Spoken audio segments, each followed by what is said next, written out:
Assalamualaikum warahmatullahi wabarakatuh. Salam sejahtera untuk Anda semua.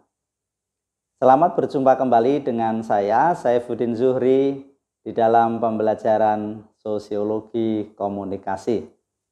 Nah, para peserta pembelajar, pada kesempatan kali ini kita akan bahas satu topik baru yang berjudul perubahan sosial dan pop culture.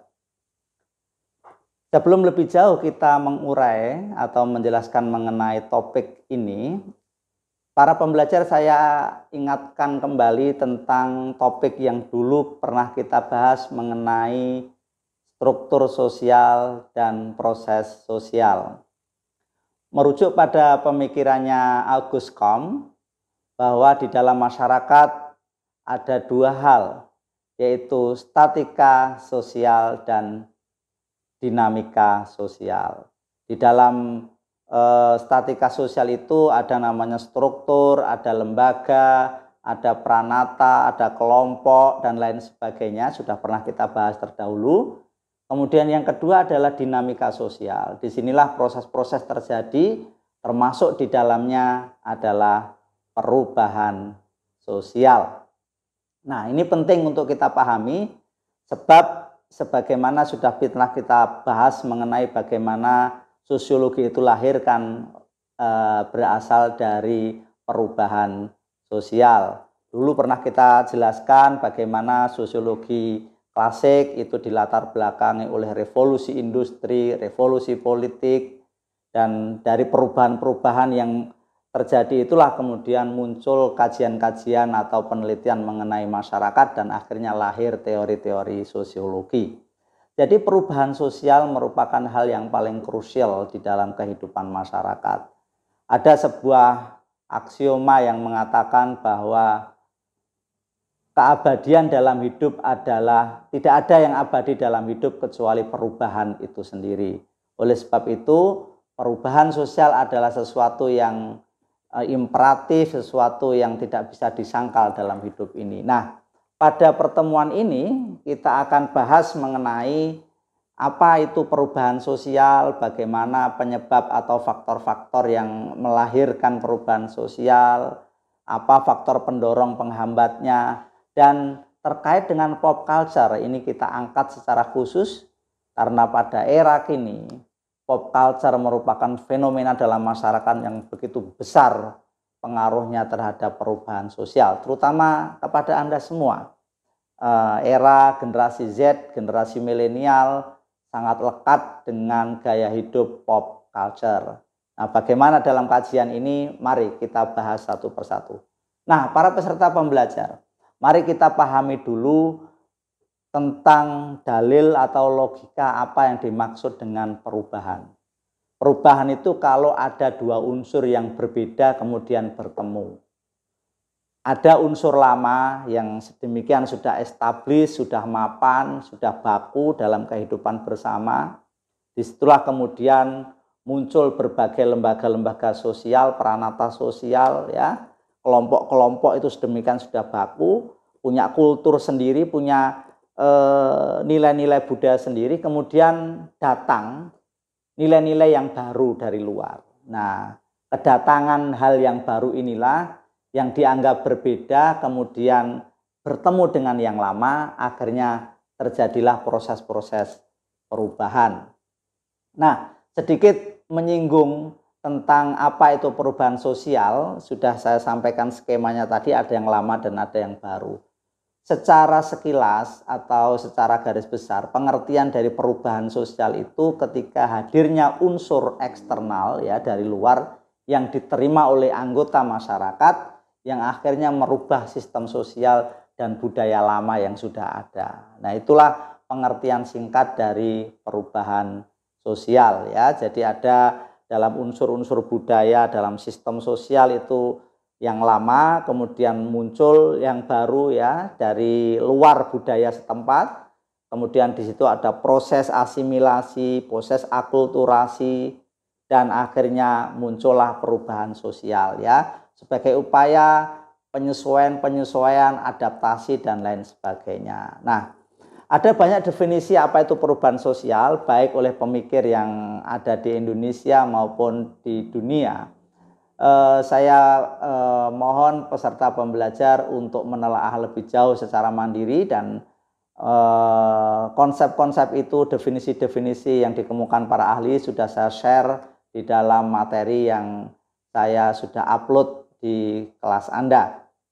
Nah, secara singkat bisa kita ambil kesimpulan akhirnya, yang dimaksud dengan perubahan sosial adalah perubahan yang terjadi secara terus-menerus ya, yang menyangkut sistem sosial ya, bisa pola pikir, bisa perilaku, bisa tata nilai, dan struktur sosial ya, lembaga-lembaga sosial, kelompok-kelompok normanya di dalam sebuah masyarakat. Itulah pengertian dari perubahan sosial. Aspek-aspek yang terjadi dalam perubahan sosial ya, itu biasanya meliputi pada aspek pola pikir ya, mindset, cara pandang. Ini bisa terjadi perubahan ketika mendapat informasi baru, ketika mendapat pengetahuan baru. Kemudian pengetahuan itu diinternalisasi, dipelajari, dipahami, akan merubah cara pandang seseorang ya. Disinilah kemudian mulai perubahan itu terjadi. Berikutnya, kalau pola pikir sudah berubah, maka perubahan itu bisa terjadi pada perilaku, pada tindakan-tindakan ya, pada aktualisasi dirinya bisa berubah.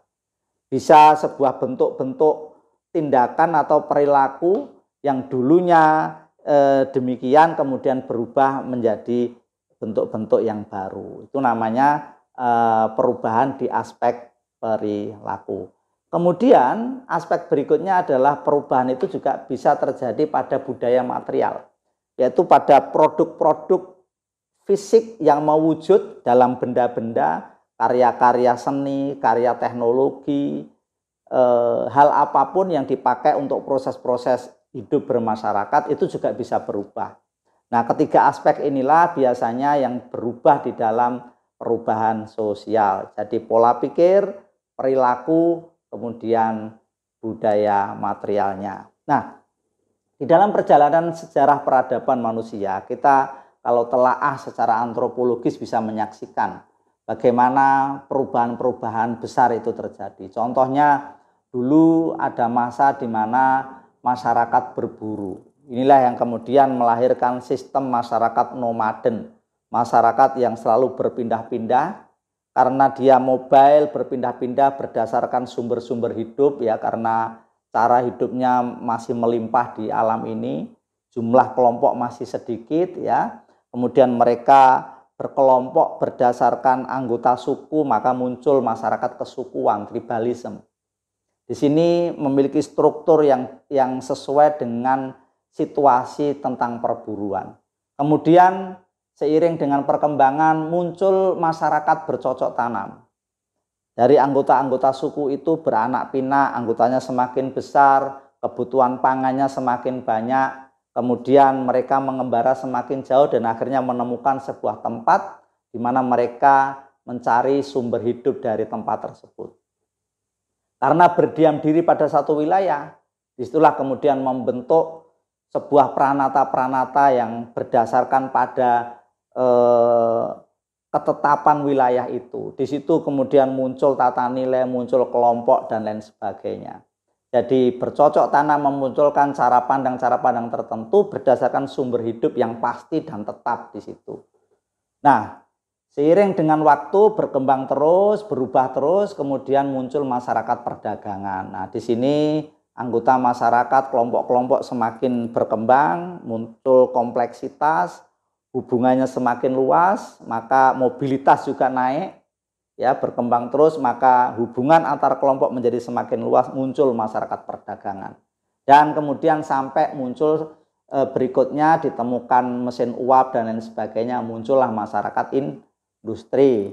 Dan era sekarang, kita setelah masyarakat industri, apakah ada episode lanjut? Ya pasti.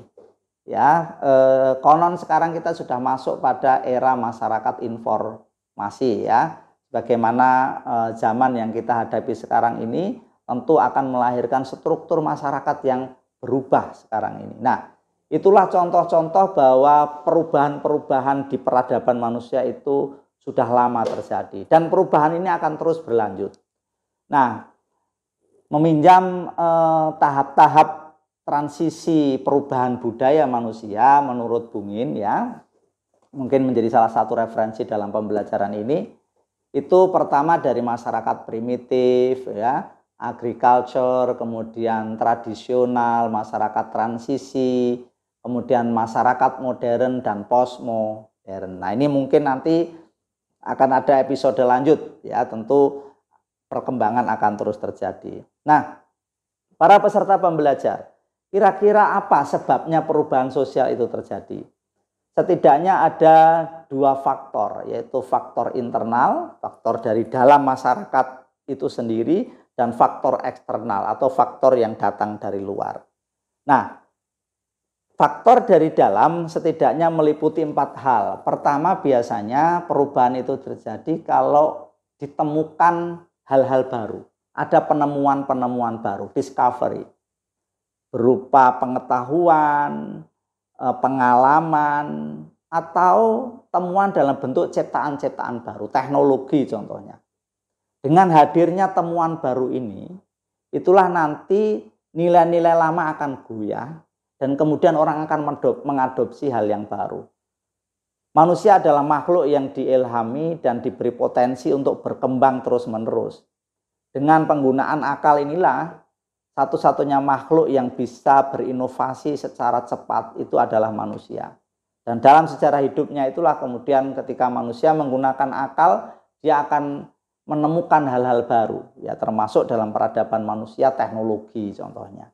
Nah, ini tentu akan merubah masyarakat secara internal, ya. Di dalam masyarakat itu pasti akan ada perubahan-perubahan sejak dari cara berpikir, perilaku hingga produk-produk budayanya. Kedua adalah dinamika penduduk, ya. Sebagaimana sudah kita jelaskan dulu bahwa apa itu definisi masyarakat, itu kan sekumpulan atau sekelompok himpunan manusia yang hidup dalam tempat tertentu, memiliki peranata tertentu ya. Di sini komposisi anggota atau himpunan masyarakat ini memegang peran yang sangat penting di dalam perubahan sosial. Perubahan komposisi bisa merubah sesuatu. Saya ambil satu contoh fenomena terkini. Penduduk Indonesia, ya aspek demografi ini harus kita pahami. Berdasarkan sensus penduduk dari BPS bahwa usia yang dominan di dalam masyarakat Indonesia itu adalah usia produktif. Lebih dari 50%, hampir 60%. Sekarang penduduk Indonesia itu didominasi usia remaja, generasi milenial dan generasi Z. Ini tentu akan membawa implikasi pada perubahan yang cukup signifikan. Saya ambil contoh di bidang politik, di bidang budaya. Ini generasi inilah yang akan menentukan di dalam ruang-ruang publik. Bagaimana perubahan budaya itu sangat dipengaruhi bagaimana referensi anak muda sekarang. Ketika contohnya mereka referensinya dari media sosial, dari internet, dari alat-alat komunikasi canggih yang menjadi rujukan utama di dalam mengadopsi, menerima informasi, pengetahuan, keterampilan, termasuk jaringan dan lain sebagainya, tentu itu akan merubah cara pandangnya, merubah tata nilainya, merubah perilakunya, ya. Dan Indonesia ke depan akan ditentukan oleh generasi ini.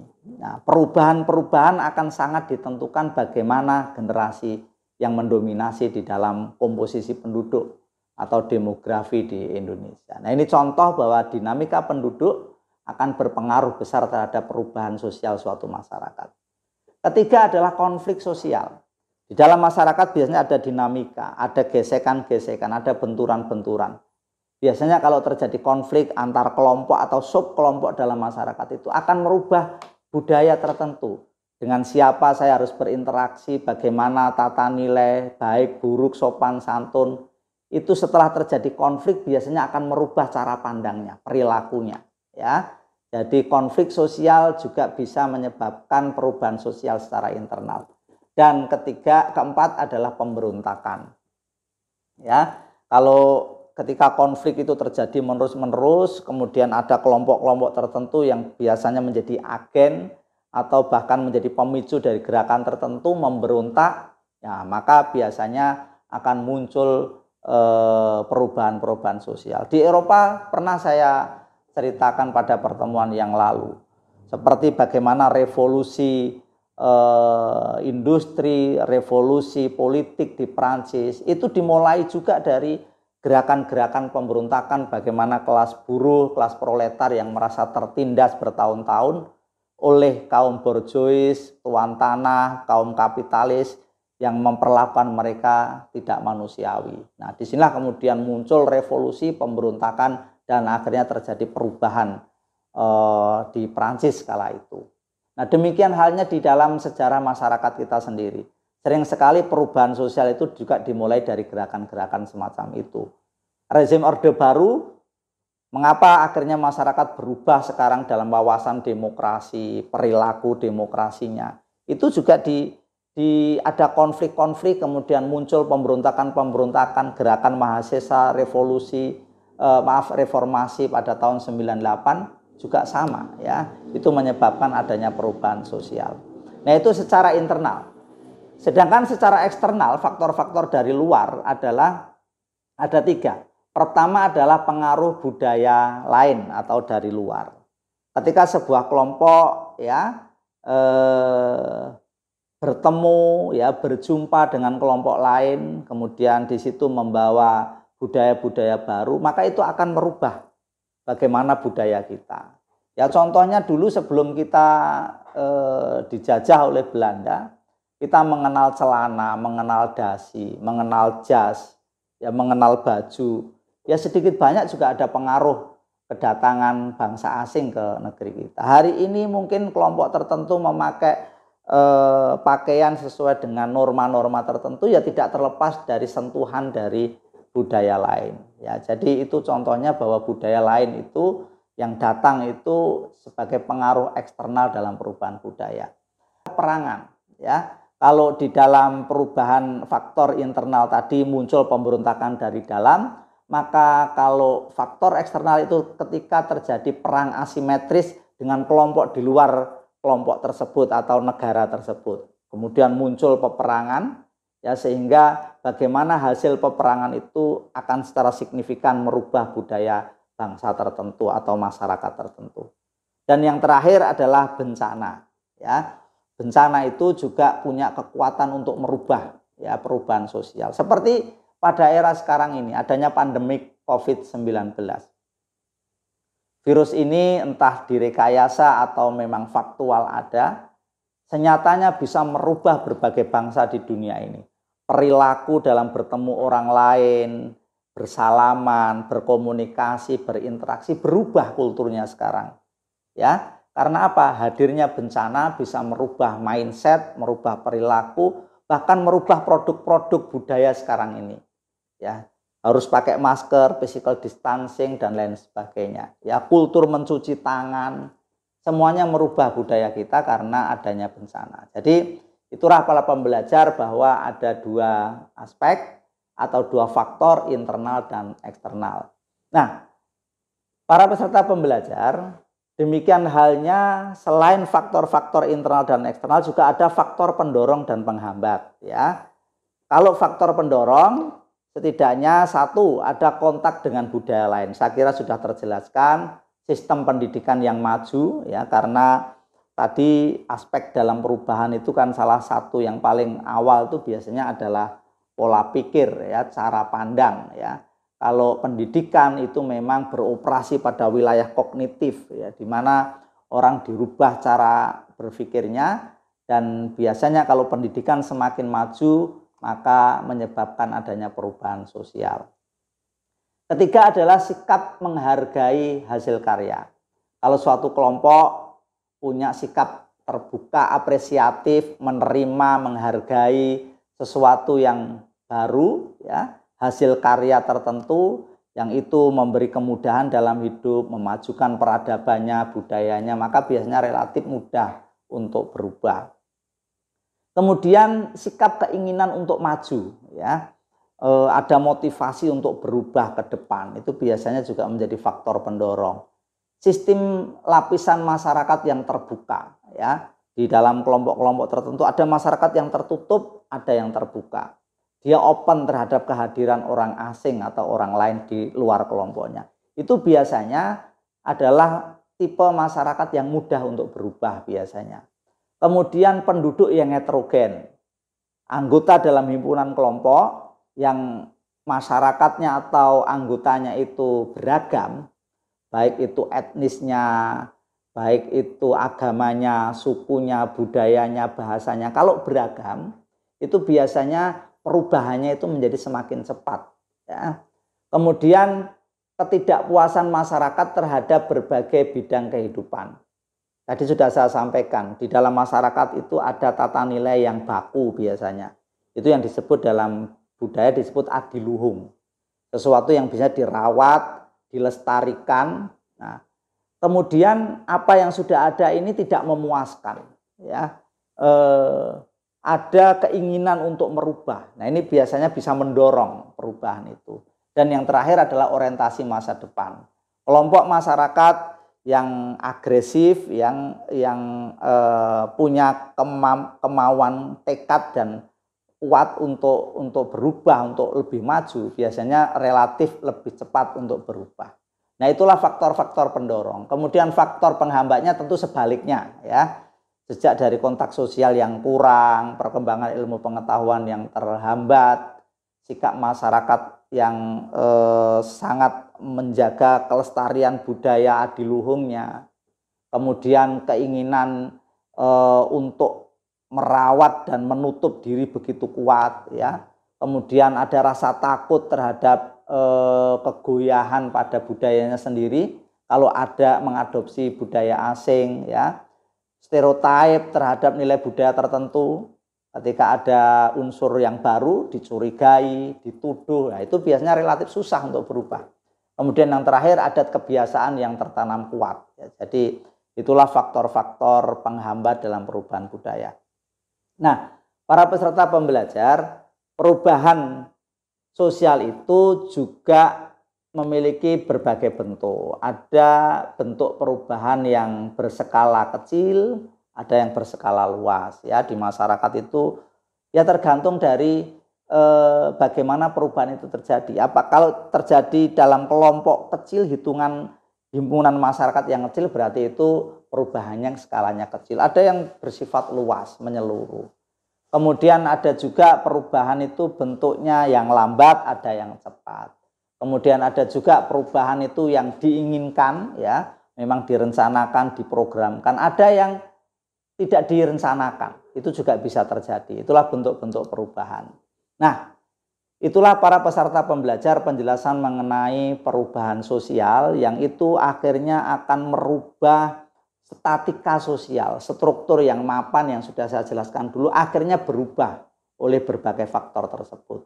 Nah, para peserta pembelajar, mari kita kritisi fenomena sekarang di bidang perubahan sosial yang terjadi sekarang ini, yaitu fenomena pop culture, yaitu sebuah kultur budaya massa atau budaya populer yang begitu mendominasi dalam ruang-ruang publik kita. Nah, mari kita pahami dulu massa. Saya kira apa itu massa sudah saya pernah jelaskan pada pertemuan atau topik sebelumnya. Sekarang kita akan pahami apa itu pop culture atau budaya pop. Saya meminjam definisi yang disampaikan oleh William. Apa yang dimaksud dengan pop, ya. Setidaknya ada 4 makna yang dimaksud dengan populer atau budaya pop. Pertama adalah banyak disukai orang. Ya, jadi inti dari pop culture itu adalah bertumpu pada ini disukai atau tidak. Jadi disukai banyak orang itu adalah orientasi utama dalam pop culture. Jadi volume kuantitas, kebanyakan itu menjadi pertimbangan utama daripada kualitas. Ya, jadi itu pop culture. Kedua, karena dia berorientasi pada kuantitas, dia biasanya kualitasnya tingkat kerumitannya rendah. Jadi jenis kerja yang bersifat rendahan. Jadi tidak mengutamakan kualitas, yang penting laku. Ya. Ketiga, karya yang dilakukan untuk menyenangkan orang. Ya, jadi ini terkait bahwa sesuatu yang cepat mendapat respon itu biasanya sesuatu yang menyenangkan, menghibur. Ya. Dan yang terakhir, biasanya budaya pop ini memang dibikin oleh seseorang atau kelompok tertentu yang jumlahnya mungkin elit sedikit, tetapi dia memiliki kapasitas modal dan akhirnya menjadi kiblat, menjadi gaya hidup bagi banyak orang atau bagi khalayak. Nah, inilah ciri-ciri budaya pop menurut William. Nah, peserta pembelajar, mari kita telusur lebih jauh dasar dari mengapa muncul budaya pop. Penyebab terbentuknya budaya pop atau budaya massa adalah pertama, tuntutan industrialisasi media. Ya, ketika media massa tadi sudah saya jelaskan pada pertemuan sebelumnya, ketika media itu memediasi, memperantarai proses-proses komunikasi, dan dia menjadi industri, maka media itu akan mengikuti logika-logika industri. Ya, makanya penyebab terbentuknya pop itu yang kedua terkait dengan itu adalah profit oriented media massa. Media massa dalam logika industri pasti ingin mencari untung. Nah, karena untung maka pasar menjadi pertimbangan utama. Apa yang dikehendaki pasar itulah menjadi buruan dari industri media. Oleh sebab itu kita bisa mengerti dan jangan heran, media massa di era pop culture ini selalu memburu sesuatu yang bersifat kuantitas. Karena itu adalah mesin uang dan mesin keuntungan paling efektif. Makanya bentuk-bentuk atau sifat informasi atau pemberitaan adalah hal-hal yang disukai banyak orang. Maka ideologi tentang viral, trending topik, kemudian hal-hal yang bersifat rating itu menjadi pertimbangan utama dalam produksi konten-konten media massa. Ya, jadi pertama tuntutan industrialisasi media massa dan kedua adalah profit oriented media massa. Nah, kalau kita telusur lebih jauh lagi, dari mana sih sebetulnya fenomena itu terjadi? Tentu ini bersumber dari struktur kapitalis, di mana ketika proses-proses produksi dikuasai oleh para pemodal yang jumlahnya sebetulnya tidak banyak tapi mendominasi dalam proses produksi. Nah, inilah kemudian akan terjadi monopoli terhadap pasar, ya. Pasar dikuasai, dikontrol dan didominasi oleh mereka, sehingga karena mereka berkeinginan apa yang diproduksi itu laku keras, maka diciptakan budaya konsumerisme. Dalam budaya konsumerisme itu ada gaya hidup yang dikonstruksi orang sehingga tergila-gila dengan simbol-simbol modernitas, apa yang laku di pasar, muncullah pop culture, ya. Dan pop culture itu akan memproduk hiburan, industri hiburan yang luar biasa dan akhirnya akan memunculkan media-media tipuan. Dan inilah kemudian muncul simulakra, ya, simulasi-simulasi yang tidak real di kebutuhan orang, tetapi itu mendominasi dalam orang membeli, mengkonsumsi dan lain sebagainya. Itulah pop culture hadir.